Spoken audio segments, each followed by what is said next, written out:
Hello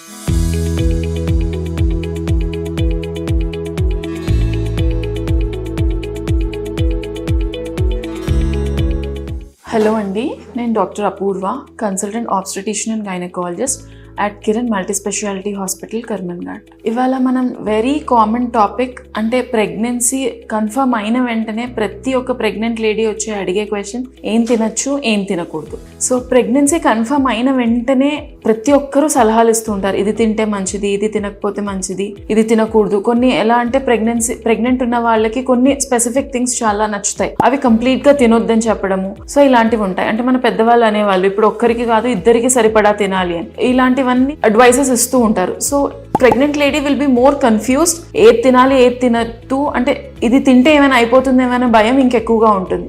so basically pregnancy confirm అయినప్పుడు మనం చూసుకోవాల్సింది ఏంటంటే మన హైట్కి తగ్గ బరువు ఉన్నామా లేదా, అంటే that is called body mass index అని అంటాం. సో మన weight by height in meter square, ఈ మీటర్ స్క్వేర్ హైట్కి ఇంత వెయిట్ ఉంటే చాలు అన్నట్టు. సో ఎంత వెయిట్ ఉన్నా ఒకటేలా తినడం కాదు.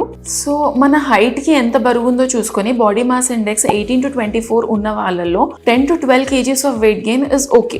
అదే కానీ 24 అబవ్ ఉన్న వాళ్ళు, అంటే కొంచెం ఓవర్ వెయిట్ కేటగిరీలో ఉన్న వాళ్ళు లేదా ఒబీస్ కేటగిరీలో ఉన్న వాళ్ళు, ఇలాంటి వాళ్ళలో 6 to 7 kgs is also more. So ఆ 6 to 7 kgs కి ఇంకెక్కువ క్రాస్ అవ్వకుండా ఉండడం బెటర్. మరి మార్బిడ్ ఒబిసిటీ అంటాం, ఇంకా చాలా బరువు ఉన్న వాళ్ళు, మీ బాడీ మాస్ ఇండెక్స్ అరౌండ్ 31, 35 అలా ఉన్న వాళ్ళలో even 4 to 5 kgs of weight gain should be enough. So ఎక్కువగా బరువు కూడా పెరగొద్దు. అందరూ అంతే బరువు పెరగడం కాదండి, మీరు ఎంత ఉన్నారు, మీ హైట్ కి మీరు ఆల్రెడీ ఓవర్ వెయిట్ కేటగిరీలో ఉంటే ఇంతకన్నా ఎక్కువ పెరగకూడదు. సో మరి లెస్ దాన్ 18 ఉంది బిఎంఐ అంటే 20 kgs పెరిగినా కానీ ఓకే అలాంటి వాళ్ళు. కాకపోతే మీ హైట్కి మీ బిఎంఐకి ఎంత వెయిట్ పెరిగితే మంచిది అనేది చూసుకుని దాని ప్రకారంగా మీరు డైట్ తీసుకోవడం would be a better option. ఎందుకంటే మరీ వెయిట్ ఎక్కువ ఉన్న వాళ్ళలో ఇంకా వెయిట్ పెరిగితే మనకు వచ్చే కాంప్లికేషన్స్ ఎక్కువ ఉంటాయి. వాళ్ళకి ప్రెగ్నెన్సీలో బీపీ ఎక్కువ అవ్వడం, లేదా థైరాయిడ్ ఇష్యూస్ రావడం, షుగర్స్ ఎక్కువ అవ్వడం, ఇన్సులిన్ తీసుకోవాల్సిన అవసరం రావడం, ఇలాంటి ఫ్యాక్టర్స్ అన్ని ఉంటాయి. సో ఎంత అవసరమో అంతే వెయిట్ గెయిన్ పుట్ ఆన్ అయ్యేలా ప్లాన్ చేసుకోవాలి.